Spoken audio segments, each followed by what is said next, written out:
Periodismo Ciudadano. Seguimos, amigos, con ustedes ahora ya en el segmento de entrevistas en Periodismo Ciudadano. Nos acompaña en este momento el flamante asambleísta electo Andrés Castillo de ADN. Bienvenido, Andrés. Hola, José. Gracias por la invitación. Qué gusto estar aquí. Un saludo a la audiencia.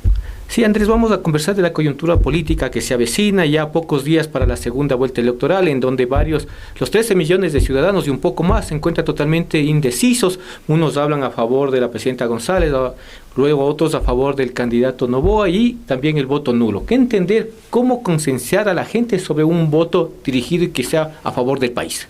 Eso es justamente la dinámica que tiene la segunda vuelta, José. La gente en la primera vuelta vota por quien quiere, tenga o no tenga opciones, ¿no? Pero ya en la segunda vuelta, cuando esto se define, cuando esto es ya de vida o muerte de quién es el próximo presidente de la República, es fundamental tener una pedagogía importante para llegar básicamente a 4 grupos. Eso es lo que nosotros estamos haciendo.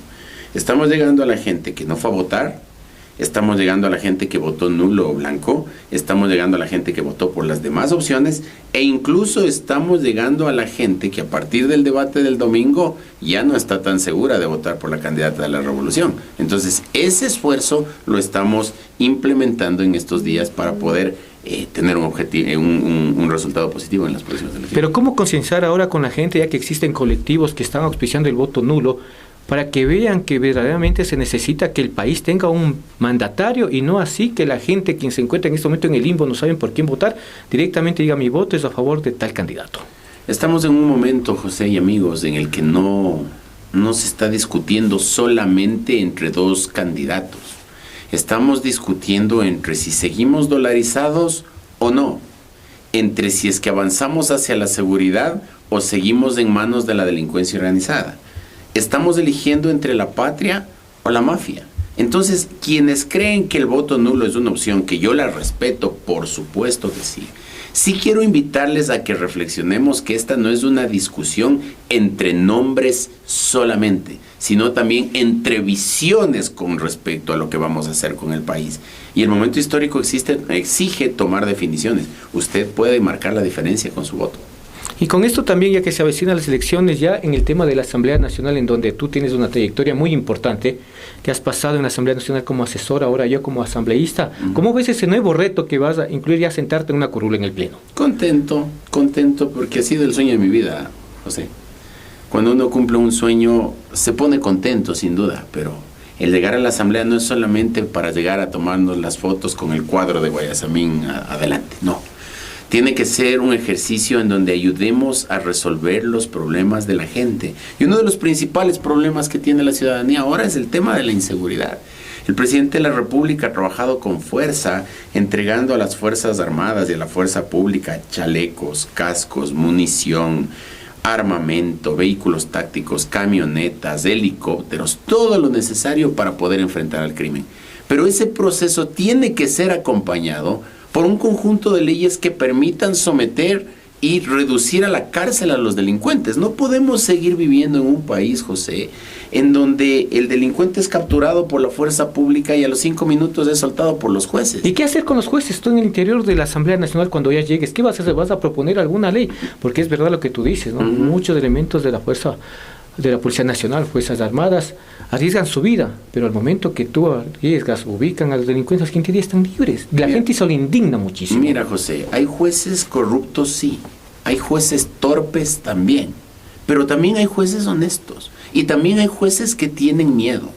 El juez en materia penal es la boca de la ley, es quien lee lo que establece en la norma, aplica los casos y lleva adelante la sentencia. ¿No es cierto? Entonces, el problema no está solamente en que tengamos jueces corruptos y tontos. No, el problema también está en que el Código Orgánico Integral Penal aprobado por el correísmo allá en el año 2011 llena de garantías a los delincuentes. Es decir, por citar un caso, en el país los medios de comunicación, y tú lo debes sufrir siempre, los medios de comunicación están prohibidos mostrar la cara de los delincuentes cuando son capturados porque hay que protegerles los derechos humanos. Un error garrafal. Hay que protegerles la dignidad al delincuente. Y al mismo tiempo a los jueces y a los fiscales les conoce todo mundo. Y al mismo tiempo la gente perjudicada tiene que ir con su nombre y su número de cédula a poner la denuncia en la fiscalía para poder juzgar a ese delincuente que nadie conoce.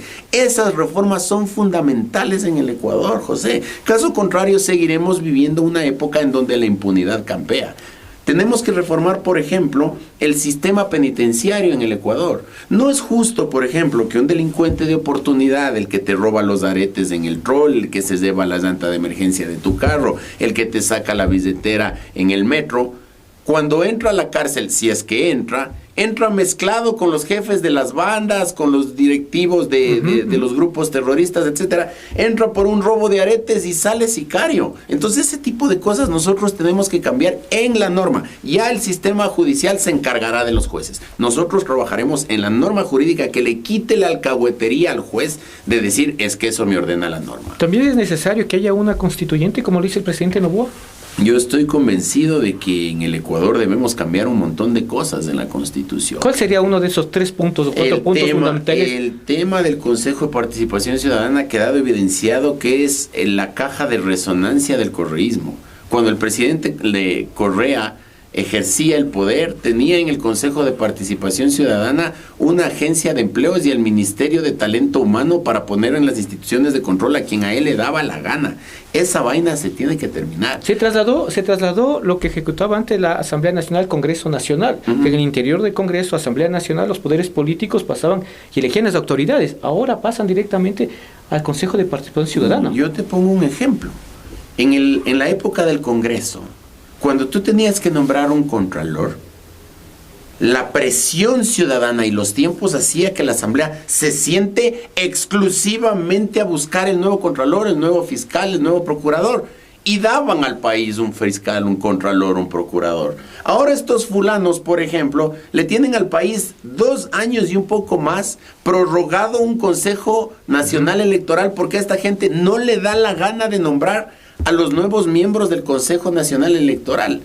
El 8 de abril, dentro de pocos días, concluye el periodo de la señora Fiscal General de la Nación, Diana Salazar, mujer a la que respeto, valoro y felicito siempre. Y que no puede ser prorrogada. Pero no puede ser prorrogada y resulta que el concurso para nombrar un nuevo fiscal ni siquiera ha comenzado porque esta gente anda preocupada de la rana René y del señor Verduga y de cómo se toman la superintendencia de bancos, etcétera. Entonces debemos devolverle al pueblo, a través de la Asamblea Nacional, la facultad de nombrar esas autoridades. Caso contrario, estos fulanos que forman parte del Consejo de Participación nombran a uno o nombran a otro en esos concursos amarrados, dependiendo cuántos puestos les van a entregar cuando ya ejerzan las funciones. Eso se tiene que terminar. Que se sigue manejando también a intereses de partidos políticos, tanto de un bando, de otro bando, sí. En sí, no. Ahora, ¿cuál sería otro punto más que tú creerías ver? Otro punto fundamental, el Consejo Nacional Electoral debe volver a ser esa oficina que organiza elecciones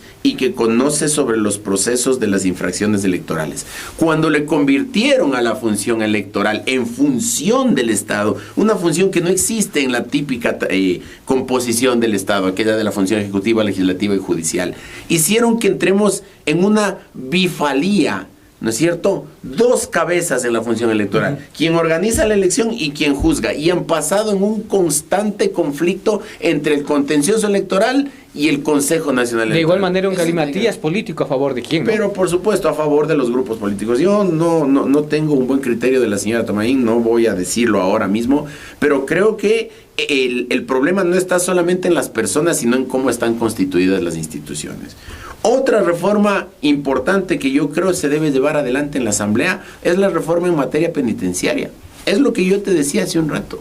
En el sistema ecuatoriano, el sistema penitenciario, perdón por repetir 2 veces la misma palabra, el sistema penitenciario, José, dice ser rehabilitador. Es decir, que exige que el delincuente ingrese a la cárcel y salga prácticamente un santo, ¿no es cierto? Candidato a cardenal. Y no con nuevas mañas del Pero ¿qué es lo que sucede en la práctica? Lo que te decía hace un momento. Se mezcla todo con todo. Entra un tipo por pensión de alimentos y ya le ponen el ojo y cuidado, este man nos puede servir para ayudar a traficar porque como entró por pensión de alimentos seguramente está jodido en tema de platas. Ubícale, págale una platita y que se dedique al microtráfico o al tráfico mayor. Entonces nosotros tenemos que hacer un sistema en donde el delincuente rehabilitable, que no ha sido tan peligroso, que ha caído por primera vez, por lo que sea, entre a los centros de detención, pueda rehabilitarse a través de talleres, a través de capacitaciones, en peluquería, en sastrería, en camisería, en carpintería. Una profesión que cuando salga a ser detenido pueda tratar de alguna manera ayudar a su familia. Pero, y para ellos mismos, claro, ahí está la rehabilitación, ¿no es cierto? Pero no es lo mismo este delincuente menor que el fulano que manda a matar a su hija de 7 meses con sicario por no pagar la pensión de alimentos, pues. Ese fulano no me vengan con que se va a rehabilitar, pues. No me vengan a decir que hay gente que tiene 3, 4, 5 corvinitas, como dicen ellos en su jerga. Es decir, han matado a 5, 6, 7 personas, tienen sentencia y le metemos a la cárcel para que se rehabiliten. No, señor, esa gente se tiene que quedar en la cárcel hasta el final. Y para que eso suceda, debemos cambiar el Código Penal, que tiene esta bicefalía también. El tema de los jueces de garantías penales y los jueces de garantías penitenciarias. Los jueces de garantías penales te juzgan, te ponen la sanción y resulta que los jueces de garantías penitenciarias se dedican a perdonarte la sanción. Ahora el delincuente que entró violando a 5, 6, 10 niñas, o que entró violando a una mujer de la tercera edad, o que entró violando a una niña de meses, entra a la cárcel y resulta que como ahora es buenito y le reparte los almuerzos a los compañeros y es el capellán de la de la capillita que ha puesto el curita los domingos, hay que darle su premio. Hay que darle su premio y salir antes. Detrás de un asesino hay una mujer, una persona bajo tierra. Detrás de un violador hay un niño, una mujer violada y acabada en su psiquis, en su vida. Detrás de un vacunador hay una empresa, un pequeño comercio quebrado. Por lo tanto, se tiene que terminar esta alcahuetería de que porque se portan bien en la cárcel pueden salir. Sobre eso vamos a luchar con energía, porque lastimosamente existe, José, grupos en el Ecuador que defienden al delincuente y se olvidan de las víctimas. Con nosotros eso va a cambiar. Y con esas reformas en el interior de la Asamblea Nacional, la próxima Asamblea Nacional, que a partir de mayo ya vienen nuevos elementos y muchos asambleístas jóvenes que prácticamente no han tenido ninguna experticia en el ámbito político. Pero bueno, la situación se maneja. ¿Cómo se va a realizar el tema de los acuerdos políticos? Porque en este momento tenemos conocimiento que RC tiene 67, ADN tiene 66, pero según la información es que hay 3 asambleístas que ya contarían con 69, o cómo están los acuerdos políticos, ¿qué es lo que se va a hacer? Bueno, yo no quisiera adelantarme en eso, más allá de decir que varios de aquellos asambleístas que fueron electos en las provincias por movimientos locales ahora mismo forman parte de la bancada de ADN, entonces eso ya es una ventaja. Pero la prioridad nuestra durante estos días hasta el 13 de abril será trabajar todos los días en territorio con la gente, con la ciudadanía, con los jóvenes, con los profesionales, con los gremios, con todos los que sean necesario para llevarle al presidente de la República a la reelección. Ya vamos a ese tema, mi estimado Andrés. Vamos a manejar. Se habla también que en la próxima Asamblea Nacional, quien ocuparía la presidencia sería la doctora Anabel Asín. Esto de la presidencia de la Asamblea, voy a hacer un símil un tanto distinto, ¿no es cierto? Esto es como cuando se va a elegir papa, ¿no es cierto? Cuando se va a elegir papa, entran los cardenales y todos son elegibles. Todos tienen la posibilidad de ser electos. En la política es igual. Todos los asambleístas podrían ser presidentes de la Asamblea.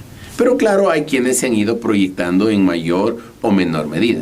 En el caso del movimiento ADN, pero por supuesto que una de nuestras cartas es la doctora Anabel Asín, entre otras cosas por ser la asambleísta más votada del país, la cabeza de lista de los asambleístas nacionales y una persona que ha dado testimonio de vida en el Ecuador. Yo personalmente podría apoyar esa posición, pero todavía no lo hemos conversado dentro de la Asamblea. Porque según informaciones de los medios de comunicación, y así también una entrevista que le hicieron a Esteban Torres, también candidato electo, ha manifestado el nombre de la doctora Asín, así también como otros candidatos de otros asambleístas que nosotros hemos visto en la palestra política que no cabría en el tema para dirigir una Asamblea Nacional totalmente polarizada. Sí, Esteban es un tipo inteligente, un tipo que conoce la política, él sabe lo que dice, él tendrá sus fuentes, yo no las tengo, entonces como no tengo fuentes para decirle sí, estamos pensando en este nombre o en este otro o en este otro, yo lo que le podría decir a usted y a su audiencia es que yo particularmente considero que si es que la doctora Anabel Asín es una opción, de la organización, pues yo creo que es una opción válida, yo creo que es una opción importante para el Ecuador, la respaldaremos, por supuesto que sí, pero si es que dentro de la organización se piensa en otros nombres, pues bueno, en el debate interno se llegará a conclusiones y en eso yo seré profundamente disciplinado. ¿No se necesita tener ahí un conocimiento en el ámbito político para llegar a ocupar una presidencia de la Asamblea? Bueno, sí, sin duda alguna que sí. Y Anabela, por ejemplo, tiene esas características. Ellos han venido luchando durante muchísimos años en la política ecuatoriana. Pero nosotros lo que queremos hacer es una asamblea distinta, en donde haya un equipo de trabajo que apoye al presidente de la República. No como ahora, por ejemplo, que la señora Veloz se le ocurre hacer campaña política y trasladar a la asamblea a Esmeraldas, con el único afán de quedar bien con la gente y ganar votos para su candidata presidencial.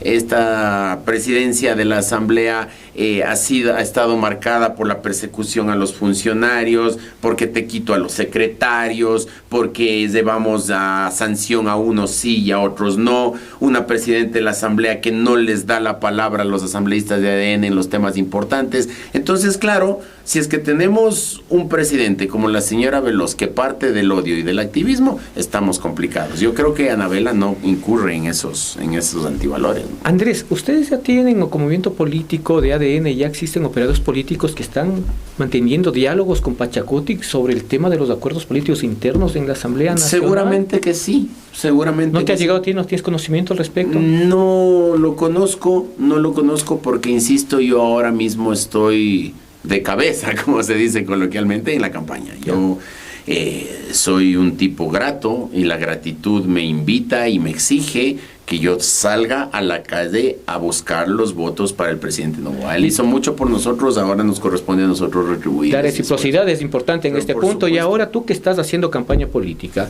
que se te ha visto moviéndote en los diversos medios de comunicación, así también en las calles y en las redes, ¿cómo ves la sintonía de la gente luego del debate generalizado el domingo? Mira, lo que yo puedo ver, José, es que aquí hay dos cosas muy marcadas. El debate sirvió para que quienes creemos en el presidente Daniel Noboa ratifiquemos nuestra posición de que él es el presidente que merecemos.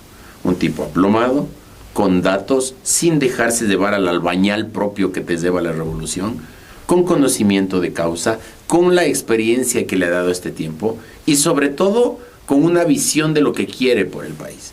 Por el otro lado, en cambio, los seguidores o lo que los politólogos conocen como el voto blando que tuvo el correísmo en la primera vuelta se ha visto gravemente afectado porque la candidata González no logró consolidar esa votación blanda, porque el correísmo siempre ha tenido una votación firme, indiscutible. El correísmo puede lanzar un zapato, que ese zapato tiene 25 o 30 puntos siempre, ¿no es cierto? Pero el otro votante que se manifestó en la primera vuelta, sin duda alguna se habrá visto claramente decepcionado de la posición de la candidata González. ¿Y cuál es el error que ustedes cometieron en sí o se echan la mea culpa sobre el tema de que en un inicio se hablaba que el presidente candidato Daniel Noboa iba a ganar en la primera vuelta y luego no ocurrió? Las situaciones fueron totalmente que con una distancia de 17,000 votos y un poco más.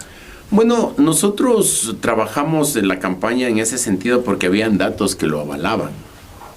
Y después nosotros no nos ponemos a llorar sobre la leche derramada, pero sí hay clara evidencia de irregularidades en el proceso de transmisión de datos y conteo de votos en la primera vuelta. Nosotros no lloramos, nosotros no salimos a decir, ¡ah, fraude! No. Hubo irregularidades que se lograron identificar, por ejemplo, en los procesos de reconteo de votos en algunos cantones de la provincia de Pichincha, en donde se estaba disputando un curul más para la revolución o un curul más para ADN, ¿no es cierto? Se pidió que se abran cerca de 200 mesas. El tribunal resolvió que se abran 3. Y en esas 3, José, ADN recuperó 180 votos en 3 mesas. Imagínate tú lo que pasó en las demás. Imagínate tú lo que pasó en Paján, en La Joya de los Hachas, en Zig-Zig, en los sectores más alejados del país. Si en la capital de la República, en la provincia de Pichincha, hubo este tipo de irregularidades, bueno, imagínate tú lo que pasó en las otras. Y ahora, Andrés, ¿cómo creer ahora o confiar en el trabajo que están realizando las encuestadoras en este momento? Porque según las últimas experiencias políticas, lamentablemente no han dado pie con bola.